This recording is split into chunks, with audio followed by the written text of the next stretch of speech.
எல்லாருக்கும் வணக்கம். கதைப்போமா with RJ. நம்மளோட சேனலில் வீரயுக நாயகன் வேல்பாரி சரித்திரத்தை நம்ம 20 நிமிஷமாக மொத்த புக்கையும் நம்ம கேட்டுட்டு இருக்கோம். வாங்க அடுத்த 20 நிமிஷத்தை இன்னைக்கு கேட்கலாம். பாரி 82. வெயிலிற்கால பள்ளியறையிலிருந்து மீண்டும் குளிர்கால பள்ளியறைக்கு மாறி இருந்தால் பொற்சுவை. ஆனால் மாற்றங்கள் வேறு எதிலும் நிகழவில்லை. வேநீர்கால பள்ளியறையில் இருந்த காலத்திலும் புதிய வெறுப்பன் அங்கு வரவில்லை. அரச பணிக்காக வெங்கல் நாட்டுக்கு போனவனை பேரரசர் அங்கேயே இருக்க சொல்லிவிட்டார். போர் சூழலை நோக்கி நாட்கள் நகர்ந்து கொண்டிருந்தன. மழைக்காலம் தொடங்கும் முன் பேரரசரும் புறப்பட்டு போனார். போருக்கான ஏற்பாடுகளுக்காக அரண்மனையின் முக்கிய பொறுப்பாளர்கள் அனைவரும் முன்னதாக புறப்பட்டு போயினர். போர் சூழல் அரண்மனையை ஆண்களின் வாசனையற்றதாக மாற்றியது. கருவூல பொறுப்பாளர் வெள்ளிக்கொண்டார் மட்டுமே கோட்டையில் தங்கியிருந்தார். அரண்மனையின் நிர்வாக பொறுப்பு முழுமையும் அவர் வசம் இருந்தது. கோட்டையின் பாதுகாப்புக்கான வீரர்களை தவிர படைக்கலனில் இருந்த அனைவரும் புறப்பட்டு போயினர். பேரரசரும் இளவரசரும் கோட்டைக்குள் இல்லாத காலங்களில் விழா கொண்டாட்டங்கள் நடப்பதில்லை.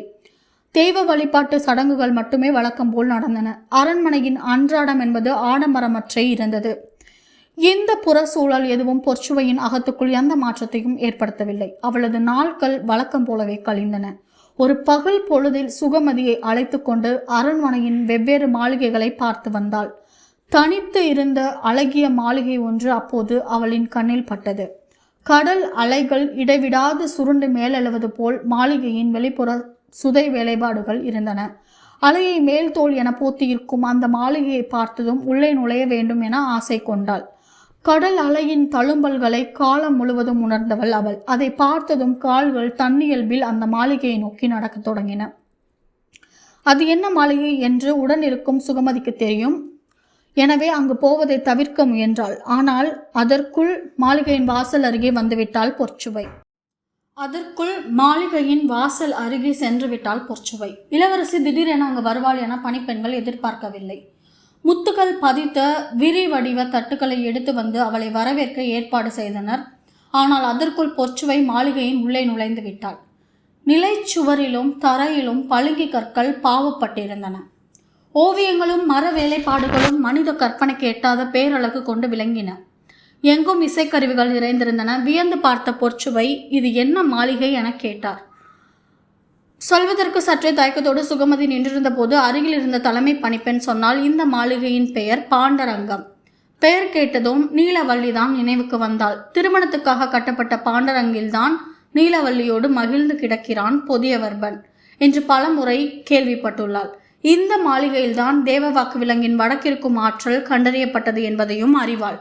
மனதுக்குள் அந்த எண்ணங்கள் ஓடிக்கொண்டிருக்க கண்கள் கலை வேலைப்பாடுகளை கண்டு சுழன்று கொண்டிருந்தன.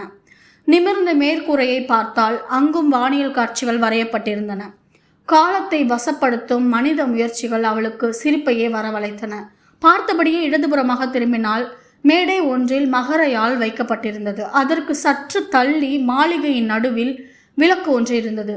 அதன் கலை வேலைப்பாடுகள் கண்களை ஈர்த்தன. மகர யாழை நோக்கி செல்ல நினைத்தவள் விளக்கை நோக்கி சென்றாள்.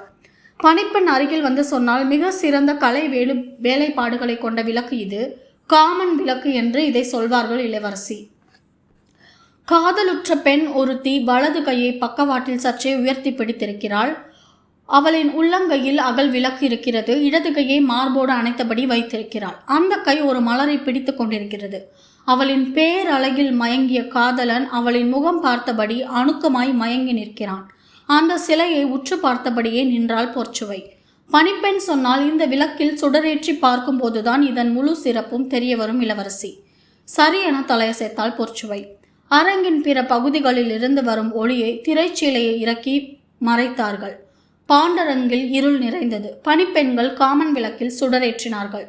முன் திசையெங்கும் ஒளி பரவியது. அரங்கில் இருந்த கண்ணாடிகளும் முத்துக்களும் ஒளியை வாங்கி உமிழத் தொடங்கின. பணிப்பெண், இந்த விளக்கின் சிறப்பு உமிழும் ஒளியல்ல, படரும் நிழல்தான் என்று பொற்சுவையை பார்த்து சொல்லியபடி விளக்கின் பின்புறத்தை நோக்கி கை காட்டினாள். பொற்சுவையும் சுகமதியும் அந்த திசையை பார்த்தனர். ஆணும் பெண்ணுமாக இருவர் நிற்கும் சிலையின் நிழல் ஒற்றை உருவமாக படிந்திருந்தது. சுடர் அசையும் போதெல்லாம் நிழலும் அசைந்து கொடுத்தது. அசையும் நிழலுக்குள் புரளும் உருவங்களை பற்றி பணிப்பெண் வியந்து சொல்ல தொடங்கினாள்.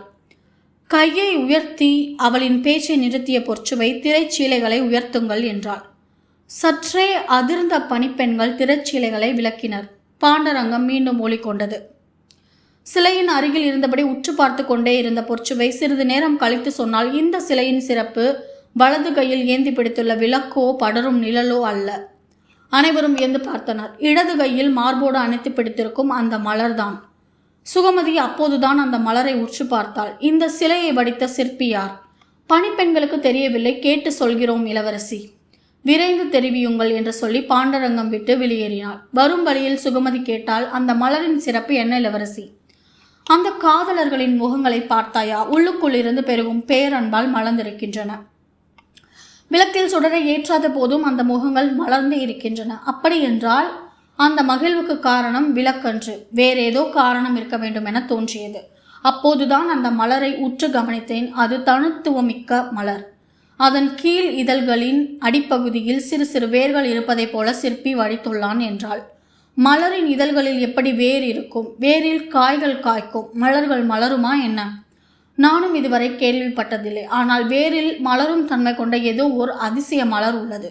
அதை ஏந்தி பிடித்துள்ளதால் தான் இந்த காதலர்கள் இவ்வளவு மகிழ்வோடு இருக்கிறார்கள். அதைத்தான் சிற்பி மிக நுட்பத்தோடு வார்த்துள்ளான் என்றாள். அன்றைய நாள் முழுவதும் அந்த மலரையும் காமன் விளக்கையும் பற்றியே பேசிக் கொண்டிருந்தாள் பொற்சுவை. அந்த விளக்கை செய்த சிற்பி யார் என தெரிந்து கொள்ள விடாது முயன்றாள். மறுநாள் காலையில் பாண்டரங்கன் தலைமை பணிப்பெண் வந்து சொன்னால், தங்களின் திருமணத்துக்காக வெங்கல் நாட்டு சிறுகுடி மன்னர் கொடுத்த பரிசு பொருள் அது. அங்குள்ள சிற்பி இதை வடித்து தந்துள்ளார். அன்று மாலையே வெள்ளிக்கொண்டாருக்கு செய்தி தெரிவிக்கப்பட்டது. இளவரசி வெங்கல் நாட்டுக்கு செல்ல வேண்டும். போர்க்களத்துக்கு செல்ல இளவரசி ஏன் ஆசைப்படுகிறார் என்பது வெள்ளிக்கொண்டாருக்கு விளங்கவில்லை. இளவரசர் அரண்மனையை விட்டு அகன்று பல மாத காலம் ஆகிவிட்டது. அவரை காணும் விருப்பத்தில் இளவரசி புறப்படுகிறார் என்று உடன் இருந்தவர்கள் அவருக்கு சொன்னார்கள். உரிய ஏற்பாட்டோடு இளவரசியை அனுப்பி வைப்பதை தவிர அவருக்கு வேறு வழி ஏதும் இல்லை.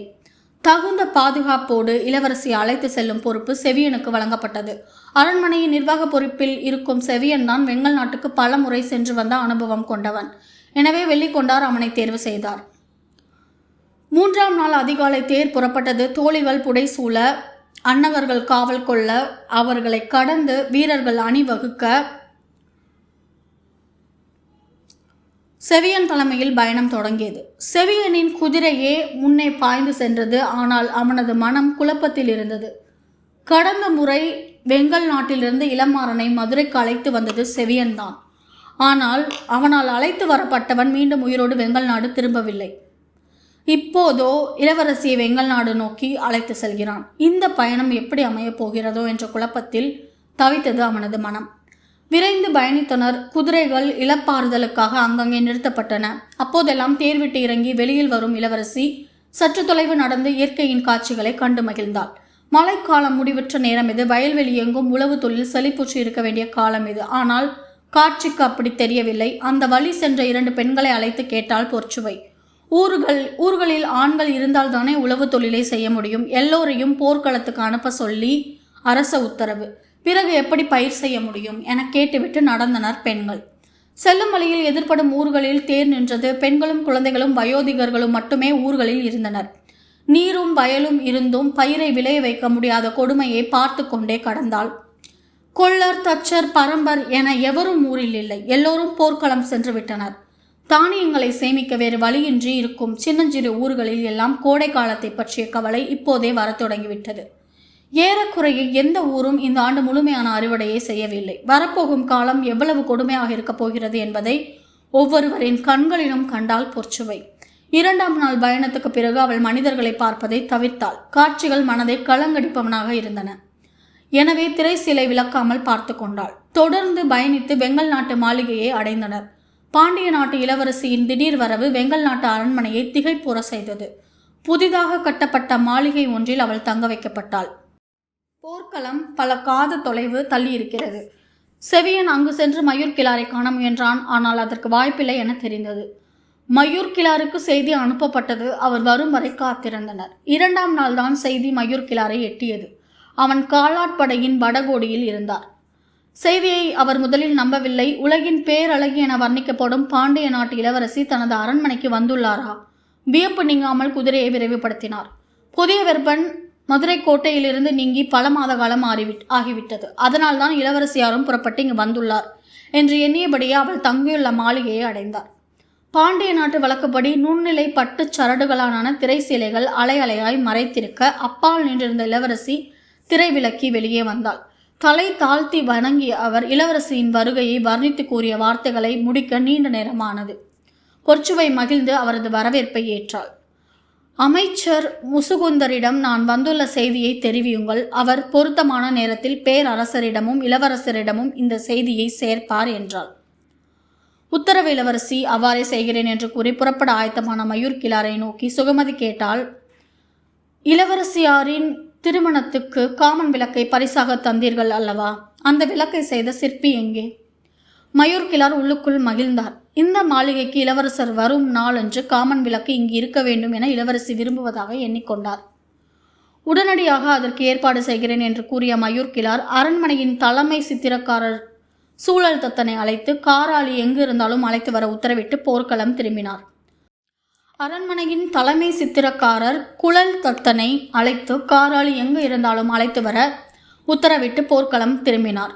குழல் தத்தன் வயதில் மூத்தவர். இளவரசியை கண்டு வணங்கினார். காராளியின் ஊர் மலை குன்றுகளுக்குள் இருக்கிறது, போய் திரும்ப 3 நாட்கள் ஆகும் என்று சொல்லி சென்றார். இளவரசி பொற்சுவை பயண களைப்பு நீங்க ஓய்வெடுத்தாள். 3 நாட்களுக்கு பிறகு குழல் தத்தன் வந்தார். ஆனால் உடன் யாரும் வரவில்லை. இளவரசியிடம் பணிந்து சொன்னார். காராளி வர மறுத்து விட்டான். இளவரசி. யாரும் எதிர்பாராத பதிலாக இருந்தது. பாண்டிய நாட்டு இளவரசியின் அழைப்பை ஒரு சிற்பி மறுத்து செல்கிறானா என சற்றே கோபத்துடன் கேட்டாள் சுகமதி.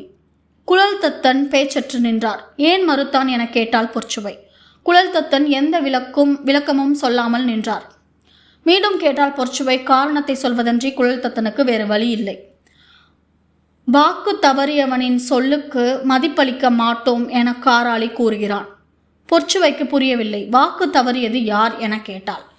தயக்கத்தோடு குழல் தத்தன் சொன்னார், எங்கள் மன்னர் மயூர் கிழார். சற்றே அதிர்ந்தார் பொற்சுவை. பரம்பின் மீது தாக்குதல் தொடுக்கவோ தொடுப்பவருக்கு உதவியோ செய்ய மாட்டோம் என்பது என் முன்னோர்களின் வாக்கு. மயூர் கிழார் அதை மீறிவிட்டார். இனி இந்த மண்ணை நான் மிதிக்க மாட்டேன் என கூறி வர மறுத்து விட்டான் என்றான் குழல் தத்தன். காரணம் அறிந்ததும் அமைதி கொண்டாள் பொற்சுவை. அந்த அமைதி அவன் மீதான கோபமாக உருமாறவில்லை. என்ன சொல்லப் போகிறாரோ என குழல் தத்தன் எதிர்பார்த்திருக்க, அவன் இங்கு வரவேண்டாம், நான் அங்கு செல்கிறேன் என்றாள் பொற்சுவை. குழல் தத்தன் பதறி போனார். இளவரசியார் மலை குன்றுகளுக்குள் இருக்கும் அவனுடைய இடத்துக்கு போக வேண்டுமா என்றார். அதற்குள் அவளின் ஆணை அன்னகர்களுக்கு தெரிவிக்கப்பட்டது. பல்லக்குகள் ஏற்பாடாயின. நாளை காலை புறப்படலாம் என்று சொல்லிவிட்டு உள்ளே சென்றாள் பொற்சுவை. மயூர் கிழாரை கண்டு இதை தெரிவிக்க முடியவில்லை. அவர் மூவேந்தர்களின் படைக்குள் எங்கு இருக்கிறார் என்பதை அறிவதே இயலாத செயலாக தோன்றியது. எனவே அழைத்து செல்வதை தவிர குழல் தத்தனுக்கு வேறு வழி இல்லை. பல்லக்கை சுமந்தபடி காரமலையின் அடிவார குன்றுகளுக்குள் நுழைந்தனர் அன்னகர்கள். குழல் தத்தன் முன்னால் போய்க் கொண்டிருந்தார். காரமலையின் அடிவாரத்தில் உள்ளொடுங்கியிருக்கும் 6 ஊர்களும் வெங்கல் நாட்டுக்கு உட்பட்டவை. அதற்கு முன்னும் பின்னுமாக இருக்கும் ஊர்கள் பரம்புக்கு உட்பட்டவை. உடலெங்கும் வியர்த்து கொட்டியபடி இருந்தது. ஆனாலும் பரம்பு மக்கள் மீது இருந்த நம்பிக்கையில் அவர் துணிந்து அழைத்து சென்றார். எந்த ஓர் ஆபத்தும் அவர்களால் நேராது என்பது அவரின் எண்ணம். சரிவு பாறையில் வண்ண கலவை கொண்டு ஓவியம் வரைந்து கொண்டிருந்தான் காராளி. அவன் இருக்கும் இடமிருந்து அங்கேயே அழைத்து சென்றார் குழல் தத்தன். மலையேற்ற பாதையில் கூட பல்லக்கை குலுங்காமல் தூக்கி வந்தனர் அன்னகர்கள். திரள் கொண்ட அவர்களின் தோள்களும் துடுப்பு போன்ற அகலமான பாதங்களும் அதற்கென பழக்கப்பட்டவை. சற்று தொலைவில் இருந்த காராளியிடம் போய் பேசினார் குழல் தத்தன். காராளி திரும்பி பார்த்தான். பல்லக்கை கீழிறக்கி கொண்டிருந்தார்கள். உள்ளே இருந்து பெண் ஒருத்தி இறங்கி அவனை நோக்கி வந்தாள். வருபவர்தான் பாண்டிய நாட்டு இளவரசி என்று சொல்லி அந்த இடம் விட்டு அகன்றார் குழல் தத்தன். சுகமதி பல்லக்கின் அருகேயே நின்று கொண்டாள். இளவரசியை மகிழ்ந்து வரவேற்க காராளி ஆயத்தமாக இல்லை. தலையை தாழ்த்தியபடி உயிரற்ற குரலில் வரவேற்பு சொல்லை கூறினான். தனது வரவை விரும்பாத ஒருவனின் முன் நிற்கிறோம் என்பதை முதல் பார்வையிலேயே உணர்ந்தாள் பொற்சுவை.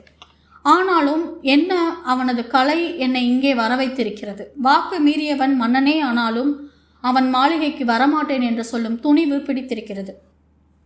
அதனால் தான் வந்துள்ளேன் என மனதுக்குள் நினைத்தபடி சொன்னாள்.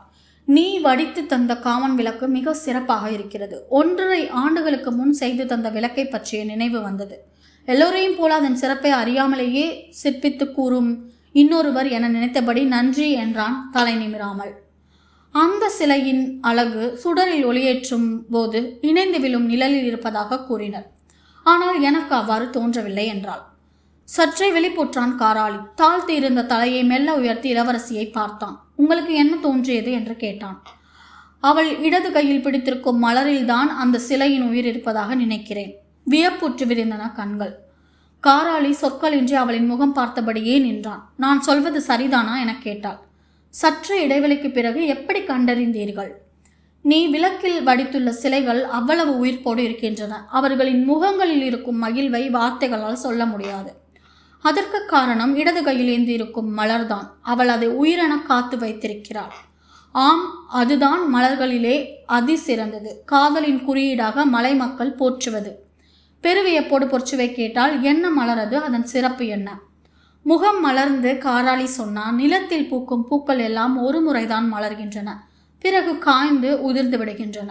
ஆனால் நீர்ப்பூக்கள் அப்படியன்று. அவை மலர்கின்றன, பிறகு கூம்புகின்றன, மீண்டும் மலர்கின்றன. பூக்களின் அதிசயம் நீர்ப்பூக்கள் என்றுதான் பலரும் கருதுவர். ஆம், அதில் என்ன ஐயம் என கேட்டால் பொற்சுவை. நீர்ப்பூக்களைப் போல மலர்ந்து பிறகு கூம்பி மீண்டும் மலரும் பூ ஒன்று நிலத்திலும் இருக்கிறது. பெருவியப்போடு நீ சொல்வது உண்மையா என கேட்டால் பொற்சுவை. ஆம் என்று சொன்ன காராளி, அதில் வியப்புக்குரிய செய்தி இதுவென்று, இதனினும் சிறந்த ஒன்று உள்ளது என்றான். சொல்லி முடிக்கும் முன்னர் என்ன அது என்று கேட்டாள். காராளி சொன்னான்.